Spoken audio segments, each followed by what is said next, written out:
Hello guys, मेरा नाम है रविशंकर तिवारी और स्टडी ग्लो में आपका बहुत बहुत स्वागत है। तो आज हम जानेंगे पर्ल हार्बर अटैक के बारे में और जानेंगे कि कैसे जो अमेरिका था उसको वर्ल्ड वार 2 में उतरना पड़ा और वर्ल्ड वार 2 को ख़त्म करना पड़ा। तब आइए जानते हैं इसके बैकग्राउंड के बारे में कि वर्ल्ड वार 2 कैसे, जो वर्ल्ड वार 2 में कैसे अमेरिका युद्ध में आता है। तो सबसे इसकी हम और थोड़ा सा पीछे जाते हैं और बैकग्राउंड को देखते हैं। ये है जापान। बहुत टाइम पहले क्या होता है कि जो जापान होता है वो क्या होता है, क्लोज्ड इकोनॉमी होती है। क्लोज्ड इकोनॉमी का मतलब ये होता है कि जैसे आप हैं, आपका घर है, आप क्या करते हैं, बाहर से कुछ नहीं लेते हैं, आप अपने जमीन में सब कुछ उगाते हैं, सब कुछ मतलब खाना पीना सब वहीं उगा लेते हैं, सब कुछ वहीं कर लेते हैं, कपड़ा भी अपने खुद से बना लेते हैं और बाहर से आप कोई सपोर्ट नहीं लेते हैं। तो जैसे आपका घर है वो क्या है, क्लोज्ड है, वैसे ही क्या था, जापान भी क्या था, क्लोज्ड इकोनॉमी था। वो क्या था, बाहर से कोई चीज़ें लेन देन नहीं करता था, वो सारी चीज़ें खुद से ही करता था।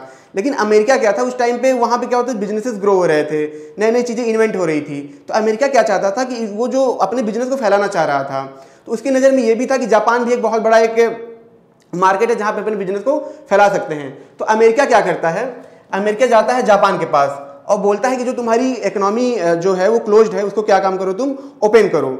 मतलब ओपन इसलिए करो ताकि हम भी वहाँ पे व्यापार कर सके, तुम भी कर सको। तो पहले तो जापान ये नहीं मान रहा होता है, वो उनका यही होता है कि हम अपनी जो इकोनॉमी है क्लोज ही रखेंगे। लेकिन जो अमेरिका उसको बार बार फोर्स करता है, उसको मारता है, खोल खोल इकोनॉमी खोल तू अपना। तो क्या करता है, उसको मजबूरी में, ठीक है, जापान को क्या होता है, मजबूरी में अपनी इकोनॉमी खोलनी पड़ती है। अब जैसे ही जापान की जब इकोनॉमी खुलती है तो होता क्या है, अब इनके पास क्या होता है, पैसा आने लगता है, ये पैसा कमाने लगती है, इनको आ जाता है लालच, अरे जब इससे इतना पैसा कमा रहे हैं तो और भी पैसा कमा सकते हैं। इनके दिमाग में ये बैठ जाता है कि हम क्या काम करेंगे, हम और ज़मीनें हथियाएंगे, ठीक है, और ज़मीनें हड़प लेंगे, ठीक है। तो इससे क्या होगा कि हमारी इकोनॉमी और ग्रो होगी। फिर ये क्या करते हैं, पहले तो ये क्या करते हैं, जो छोटे छोटे देश होते हैं जैसे फिलीपींस है ये, और जो बुर्मा है, जैसे जो बुर्मा है, जो और देश हैं, ये क्या करता है, उन पे ये अटैक करना चालू करते हैं। तो अभी तो ये छोटे छोटे देश को अटैक कर रहे होते हैं, लेकिन इनका थोड़ा सा क्या होता है, इनकी जो टेक्निक्स होती है, जो जापानीज लोगों की टेक्निक्स होती है, थोड़ी सी बेहतरीन होती है, काफ़ी मेहनती होते हैं। फिर ये क्या करते हैं, चाइना पे अटैक करना चालू करते हैं, जो सेकंड शिंजो वार आपने देखा भी होगा। तो ये क्या करते हैं, अटैक चाइना पे अटैक करना चालू करते हैं। और चाइना का जो बड़ा हिस्सा होता है, ठीक है, चाइना का जो ये बड़ा हिस्सा होता है, ये क्या करते हैं, कानकोर कर लेते हैं। इधर तो ये चाइना को पूरा कानकोर कर रहे थे और दूसरी तरफ जो था रसिया, ठीक है, जो रसिया था उस टाइम पे क्या था, सुपर पावर था।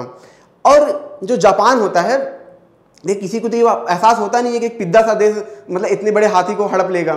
तो होता क्या है कि जो पिद्दा सा देश जापान होता है वो क्या करता है, उन पे भी अटैक करता है और पूरे रसिया को वो जीत लेता है। जब ये होता है तो पूरी दुनिया में हड़कंप मच जाता है और साथ ही साथ ये अमेरिका ये भी समझ जाता है कि अगर ऐसा ही चलता रहा तो एक टाइम पे जापान हमको भी हरा सकता है। अब देखिए होता क्या है कि एक तरफ जापान ने चाइना पे काउंटर किया, रसिया पे काउंटर किया, अमेरिका उसको देख रहा है, ये तीन सिचुएशन हो रही है। लेकिन होता क्या है कि अभी तो मतलब अमेरिका परेशान है, लेकिन अब उसको कोई रीजन मिलना चाहिए। तो रीजन क्या मिलता है, रीजन ये मिलता है, मैं आपको दिखा रहा हूं कि ये देखिए क्या होता है कि नैनकिन मास्केयर होता है कब, चाइना में 1937 में। ये मास्केयर क्या होता है, इसमें जो जापान होता है वो क्या करता है, चाइना पे उसने कब्जा किया ही है, तो वहाँ के लोगों को क्या करता है, उन सेनाओं को छूट दे देता है। वो सेनाएं क्या करती हैं, उनका रेप करती हैं, उनको मारती हैं। और सबसे बड़ी जो बर्बरता होती है वो क्या होती है कि जो जमीन, वो क्या करते थे, जमीन खन देते थे, जमीन बहुत गड्ढा करते थे, जिंदा इंसानों को जिंदा ले जाकर उसमें गाड़ देते थे।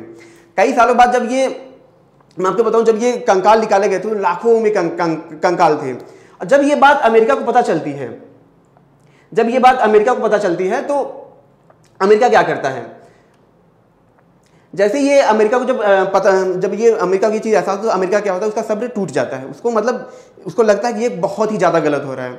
और सबसे पहले अमेरिका क्या करता है, जो जापान में तेल जा रहे होते हैं वो क्या करता है, उन पर सैंक्शन लगा देता है। अभी उसको सैंक्शन को आप ऐसे समझिए, जैसे रसिया में यूक्रेन से जब युद्ध हुआ तो अमेरिका ने सैंक्शन लगाया, वही सिचुएशन वहाँ भी था। तो जब सैंक्शन लगा देता है, तेल का लगा देता है, और भी मटेरियल का सैंक्शन लगा देता है, जैसे कि और भी मटेरियल उनके होते हैं, खाद्य पदार्थ होते हैं, और भी चीज़ें होती हैं। लेकिन जो जापान, उसको दिक्कत किस चीज़ से होती है, सबसे ज़्यादा दिक्कत होती है तेल से। तेल से दिक्कत इसलिए होती है कि एक बात समझिए, हमारे लिए कोई देश है, हमको ट्रांसपोर्ट करना है, तेल चाहिए।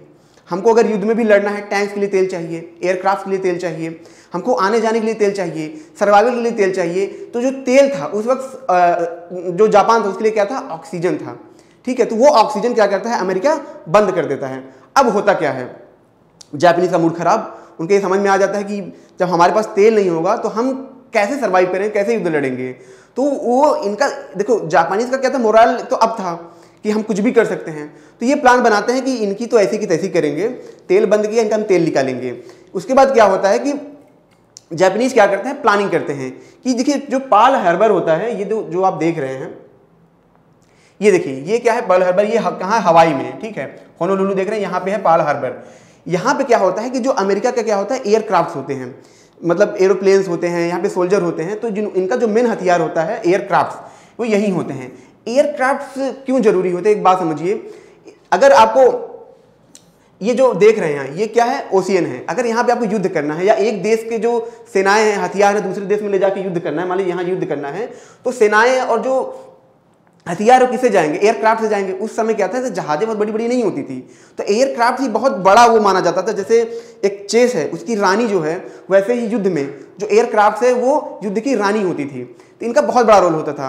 अब जापान को ये पता था कि इनका जो एयरक्राफ्ट हैं, ये सब जो जिनके जहाज है यहीं पे रखे हुए हैं, तो उनका ये मानना था अगर हम कैसे यहाँ पे हम अटैक कर दें, इनके एयरक्राफ्ट खत्म कर दें, तो जब इनके एयरक्राफ्ट खत्म हो जाएंगे तो इनका क्या होगा, जैसे चेस की रानी खत्म तो चेस की कहानी खत्म, ठीक है। तो सेम यहाँ पे था कि अगर इनके एयरक्राफ्ट खत्म होंगे तो इनके ऊपर हम बहुत आसानी से इन्वाइट करके अमेरिका को हम जीत लेंगे। इनका सिंपल से ये प्लान था। तो इसके लिए क्या करते हैं, देखिए इसके लिए क्या करते हैं, ये क्या काम करते हैं कि ये प्लान बनाते हैं।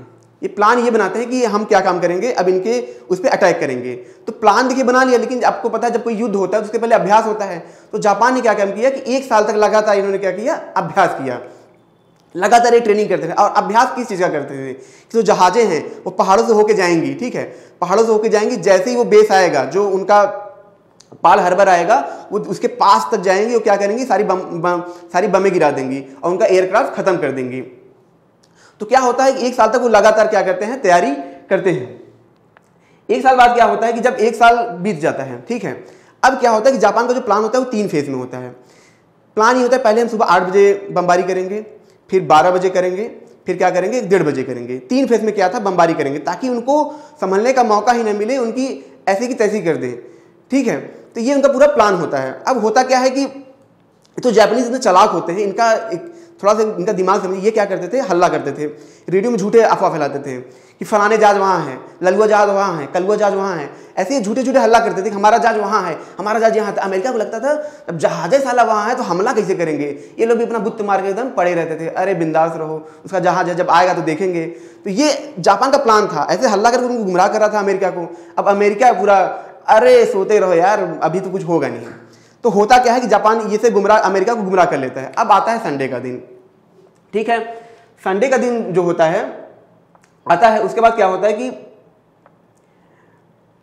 देखिए यहाँ पे 7 दिसंबर 1941 में होता क्या है कि अब इनका 3 फेज होता है, 8 बजे, 12 बजे और 1:30 बजे।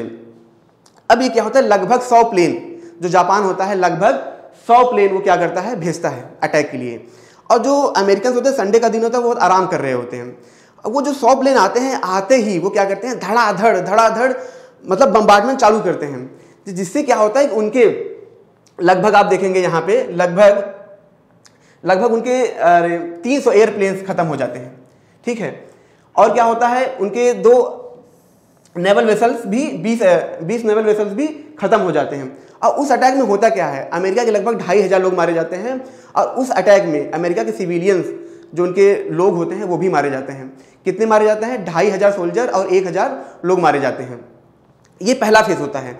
अभी उनको समझने का जैसे मौका ही मिलने वाला था, क्या होता है 12 बजे क्या होता है, उनके और अटैक चालू हो जाते हैं, उनके और तेजी से, बहुत ही तेजी से अटैक होते हैं। इससे क्या होता है कि अमेरिका की बहुत क्षति होती है। लेकिन होता क्या है कि जो अमेरिका होता है उसके जो एयरक्राफ्ट होते हैं उसको उन्होंने बहुत ही संभाल के, बहुत ही अच्छे तरीके से उन्होंने सुरक्षित रखा होता है। तो उनका जो अटैक होता है जापान का, एक भी उनके जो एयरक्राफ्ट होते हैं एक भी तहस नहस नहीं हो पाते हैं, और उनके जो एयरक्राफ्ट है वो बच जाते हैं। अगर जरा सोचिए वो एयरक्राफ्ट खत्म हो जाते तो अमेरिका हार जाता, लेकिन ऐसा नसीब है, कुछ भी था, ये उनका बच जाता है। अब उसके बाद होता क्या है, अब होता ये है कि जो मतलब प्रेसिडेंट थे रूजवेल्ट, ठीक है, उनको मजबूरी में, ठीक है, उनको क्या होता है, जो अमेरिकन प्रेसिडेंट थे रूजवेल्ट, उनको मजबूरी में ये घोषणा करनी पड़ती है कि अमेरिका जो है अब वो युद्ध में है। अब देखिए यहाँ पे इनका बहुत सारा लॉस हो चुका होता है। तो जब अमेरिका युद्ध, मतलब हालांकि अमेरिकन ने भी उनको बहुत मारा होता है, उसके बाद ये क्या प्लान करते हैं कि अब हम भी उन पे अटैक करेंगे। ये देखिए, ये आखिरी जो पार्ल हार्बर अटैक है, इसमें ये आखिरी मोड़ है। इसमें क्या होता है कि अमेरिका, थोड़ा सा उसके आगे की कहानी है। अमेरिकन क्या करते हैं, जब इनको अटैक करना होता है जापान पे, ये क्या करते हैं, इनके लगभग 16 जहाज, इनको जो 16 जहाज होते हैं वो जाते हैं उनके अटैक करने के लिए। तो एक बार उनके जो सोल्जर होते हैं, उनके जो जनरल्स होते हैं, उनसे पूछते हैं कि ये 16 जहाज हम क्या करेंगे अटैक करके, इतने से क्या होगा। तो वो बोलते हैं कि इतने से हमको एहसास दिलाएंगे कि हम उन्हें हरा सकते हैं, उनको हम मानसिक तौर पर हराएंगे। और इस तरीके से जो पार्ल हार्बर की कहानी होती है ऐसे खत्म होती है। आई थिंक ये लेक्चर आपको अच्छा लगा होगा। प्लीज़ कमेंट करें, लाइक करें और सब्सक्राइब करें। Thank you so much.